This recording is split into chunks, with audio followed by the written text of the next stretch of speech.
Hi బావా. నేనొచ్చి 15 minutes అయింది. Late అయిందేంటి? ట్రాఫికా? చెప్పిన టైం కన్నా ముందొచ్చే ఖాళీ నీకుందేమో, నాకు లేదు. అయినా నేను చాలా క్యాలిక్యులేటెడ్గా ఉంటాను. టైం అంటే టైంకే ఉంటాను. అవునులే. అత్తయ్య మావయ్య ఎలా ఉన్నారు? మేడం, ఒక ఆర్డర్కి 2 టిష్యూలు ఎందుకయ్యా? క్యాలిక్యులేటెడ్గా ఉన్నాయా? ఎలా అన్క్యాలిక్యులేటెడ్ ఫెలోస్. మనం ఇప్పుడు క్యాలిక్యులేషన్ ప్రకారం చూసుకుంటే మొదటిసారి మీట్ అవ్వట్లేదు కాబట్టి స్మైల్తో పలకరించాల్సిన అవసరం లేదు. అలా అని షేక్ హ్యాండ్ ఇచ్చుకోవడానికి మనం ఫ్రెండ్స్ కాదు, కోలీగ్స్ కాదు, పెళ్లి చేసుకోబోతున్నాం కాబట్టి లెట్స్ మీట్ విత్ హగ్. వద్దు బావా. ఏ? నీ క్యాల్కులేషన్స్ నీకున్నప్పుడు నా క్యాల్కులేషన్స్ కూడా నాకుంటాయి కదా. ఓ, అన్ని పెళ్ళైన తర్వాతే అంటావు. Cute girl. సరే, ఏదో మాట్లాడాలన్నావు ఏంటి? అదే మన మ్యారేజ్ గురించి. దీంట్లో మాట్లాడడానికి ఏముంది? అంటే నాకొక 8 months టైం కావాలి. ఇదేం క్యాల్కులేషను? ఇందులో క్యాల్కులేషన్ ఏం లేదు బావా. మరి మ్యానిపులేషన్స్ ఉన్నాయా? అబ్బా ఏం లేదు బావా. నా గోల్స్ ఉన్నాయి. కాశ్మీర్ వెళ్ళి రీసెర్చ్ చేయాలనుకుంటున్నా. అది కంప్లీట్ చేయడమే నా గోల్ బావా. సో ఎవరు నన్ను ప్రేమించావా? ఏ? ఏం లేదు, నీ క్యాల్కులేషన్ లేదు, తేడా ఉంటే. నన్ను నమ్ము బావా. ఇప్పుడేమైంది? 8 నెలల తర్వాత పెళ్ళంటూ చేసుకుంటే నిన్నే చేసుకుంటా. చావా నిన్నే చేస్తాను కానీ నిన్ను తప్ప ఇంకెవ్వరిని పెళ్లి చేసుకోను. సరే, అదేదో నువ్వే చెప్పొచ్చుగా మీ ఇంట్లో నీ డ్రీమ్ రీసెర్చ్ గురించి. ఒప్పుకోరు బావా. ఏమో, వాళ్ళ క్యాల్కులేషన్స్ వాళ్ళకు ఉంటాయిగా. నాకు త్వరగా పెళ్లి చేసేయాలని. 8 months తర్వాత నీ క్యాల్కులేషన్ మారిపోతే? నన్ను పెళ్లి చేసుకుంటున్నావు కదా, నన్ను నమ్ము బావా. ప్రేమ అన్నదే పెద్ద మ్యానిపులేషను. దాంట్లో ఉంది నా క్యాల్కులేషను. ఏ క్యాల్కులేషన్ లేనిదే ప్రేమంటే. చా, అంతొద్దు. అక్కడ కూర్చున్నాడు చూడు, వాడు దానికి ఎందుకు లైనేస్తున్నాడు? ఏ అడుక్కునేదాన్నో, ఏ ఊడ్చేదాన్ని వేయచ్చు కదా, వేయడు. ఎవడి క్యాల్కులేషన్స్ వాడుకుంటాయి. ఎవడి క్యాల్కులేషన్ బట్టి వాడు ఎంచుకుంటాడు. దీంట్లో ప్రేమేముంది? ఉదాహరణకి మీ నాన్న మీ అమ్మ అంటే మా అత్తని 5 కోట్ల కట్నం తీసుకుని పెళ్లి చేసుకున్నాడు. నేను నిన్ను పెళ్లి చేసుకుని అదే 5 కోట్ల కట్నం తీసుకుంటాను. So calculation balance. సరే, నీ క్యాల్కులేషన్ మీద ప్రామిస్. ప్లీజ్ నన్ను నమ్ము బావా. సరే, నేను ఇప్పుడేం చేయాలి? మా ఇంటికొచ్చి పెళ్ళొక 8 months పోస్ట్పోన్ చేయాలి. ఓ, ఇట్స్ ఓకే, చేసేద్దాం. Oh my God, thank you బావా, థ్యాంక్ యూ. ప్రేమన క్యాల్కులేషన్లో ఇవన్నీ కామన్. చెయ్యి. అది సరే, మా ఇంట్లో 8 months గ్యాప్ ఎందుకని అడిగితే రీజన్ ఏం చెప్తావు? బేసిక్గా అబద్ధాలు ఆడాలంటే ఆలోచించాలి. మనం చెప్పేదే అబద్ధం కదా, ఇంకెందుకు ఆలోచించడం? నోటికి ఏదో వస్తే అది చెప్పేద్దాం పదా. Okay, bag. క్యారీ ఆన్ పిచ్చి మరదల్స్.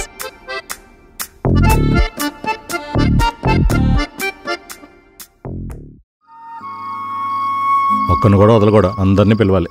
ఇంతకీ పెళ్లి షాపింగ్కి ఎప్పుడు వెళదామండి? హాయ్ మాము, ఎలా ఉన్నాయి క్యాల్కులేషన్స్?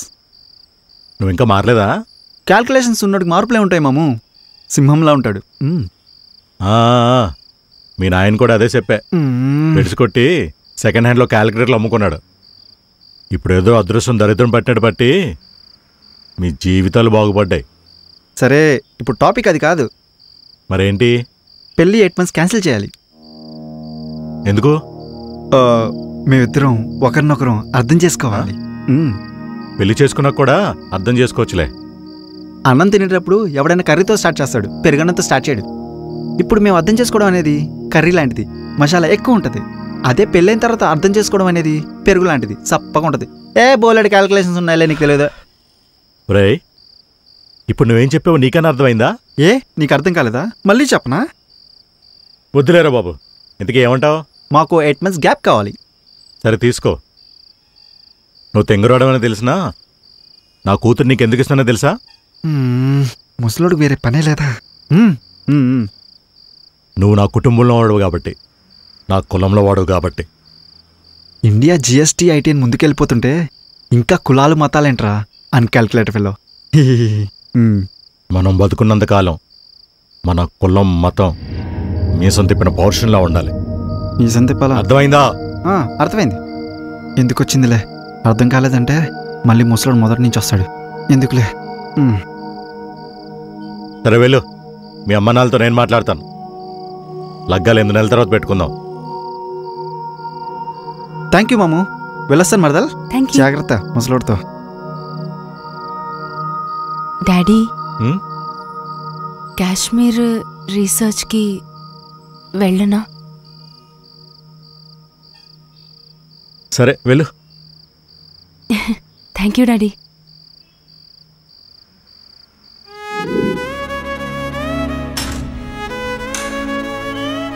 నాకు తెలుసు నేను నా ఇంటి నుండి పట్టుకెళ్తుంది 25 కేజీల బ్యాగ్ కాదు, 25 ఏళ్ల నా జ్ఞాపకాలు. నీ మీద నాకు కోపం లేదు డాడీ. ఒక మనిషిలో ఒక లోపం ఉందంటే వాడెందుకు పనికిరాడని కాదు, ఆ లోపం లేకపోతే వాడింకా బాగుంటాడని. మా నాన్నలో కులం అనే లోపం లేకపోతే ఇంకా బాగుంటాడు, నన్నింకా బాగా అర్థం చేసుకునేవాడు. అమ్మా, నువ్వు నాకు ప్రేమగా జన్మనిచ్చావు, కానీ నా ప్రేమను అర్థం చేసుకోలేకపోయావు. But I love you my mom and dad. కానీ ఈరోజు మీ నుండి నేను ఇంత దూరంగా ఎందుకు వెళ్ళిపోతున్నానంటే నేను కూడా ఒక బేబీకి అమ్మని.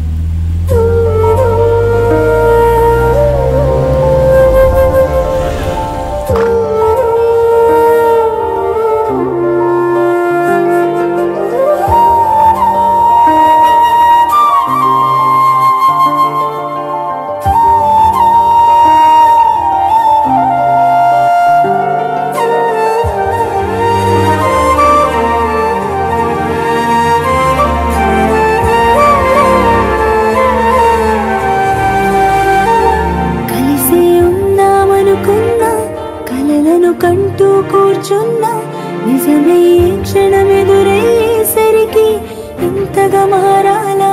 నీలోనే జీవిస్తున్నా, నీతో జీవితం అనుకున్నా, బదులుగా మిగిలిన బాధల భారం మోస్తూ బతకాలా? ఇరుగురు కన్నా ఈ కలలు చెరి ఒకరైనా ఈ కథలు నేరం చేసిందెవరు అంటూ అడిగే ప్రశ్నే మిగలాలా? మనదనుకున్న రేపటిలో మనమేమయ్యామింతటిలో సాయం చేసే బంధం బంధించేస్తే వద్దని చెప్పాలా?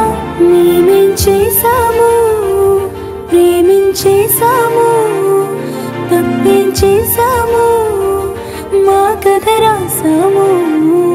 మేమేం చేశాము, ప్రేమించేశాము, తప్పేం చేశాము, మా కథ రాసాము.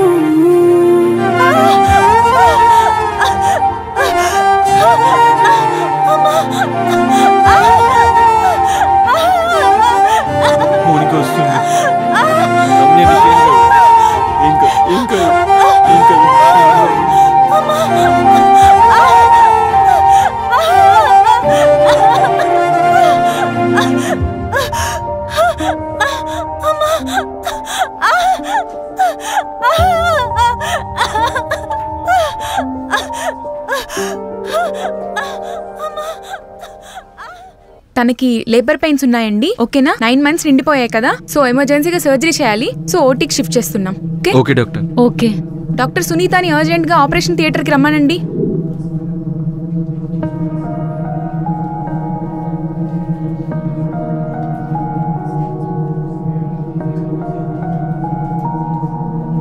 తను చాలా కష్టాలు పడింది కదా.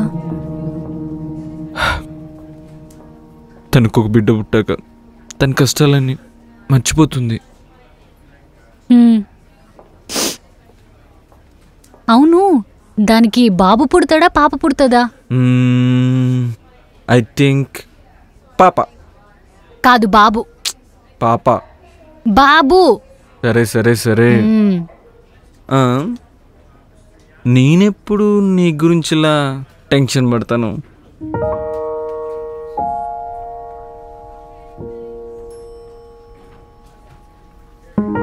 సిగ్గులేదా? లేదు కాబట్టే కదా నిన్ను చేసుకున్నాను. అవునా? ఏంటి ఏంటి చెప్పు.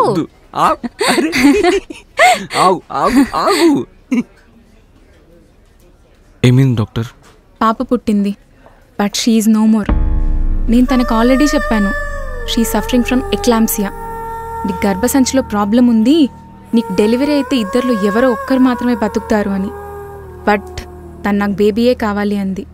మీ వాళ్ళతో మాట్లాడాలి అంటే నాకెవరూ లేరని చెప్పింది. Sorry, but we tried our level best.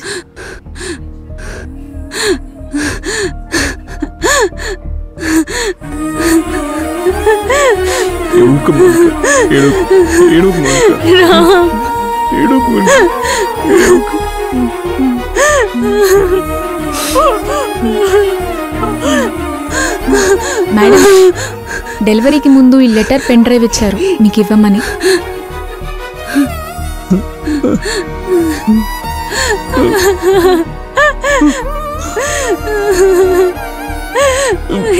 ఎందుకు ఇలా చేసింది రామ్? రేపు హాస్పిటల్కి వెళ్ళాలి చెకప్కి. సరే, నేను లీవ్ పెడతానులే. లేదు, నేను ఒక్కదానే వెళ్తా. అదేంటే? ఇప్పటికే మీరు నా గురించి చాలా ఇబ్బంది పడుతున్నారు. అదేంటే అలా మాట్లాడుతున్నావు? అది కాదేమో అని. నేను ప్రేమగా మోసే బరువుదొక్కటే. కనీసం ఈ బాధ్యతతో అయినా ఆ బాధను మర్చిపోతాను. ప్లీజ్, అందులో మీరొద్దు. అయినా హాస్పిటల్ పక్కనే కదా, నేనే వెళ్తాను. సరే, నీ ఇష్టం. మనల్ని చీట్ చేసింది రామ్, మనల్ని చీట్ చేసింది.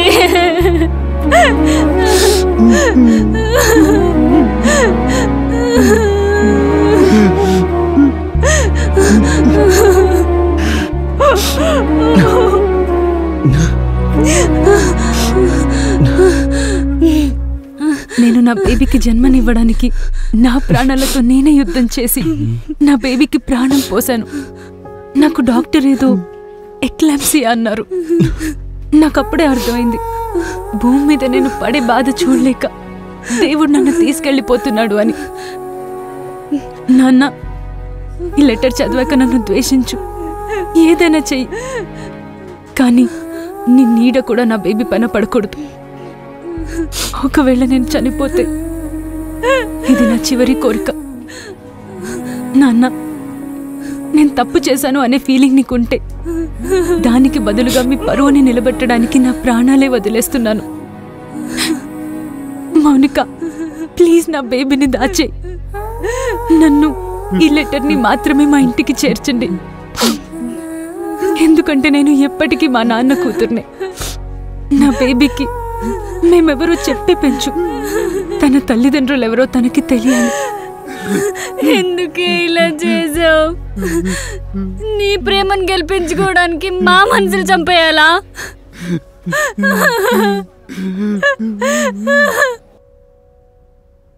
I love you, Sri. This baby is our love.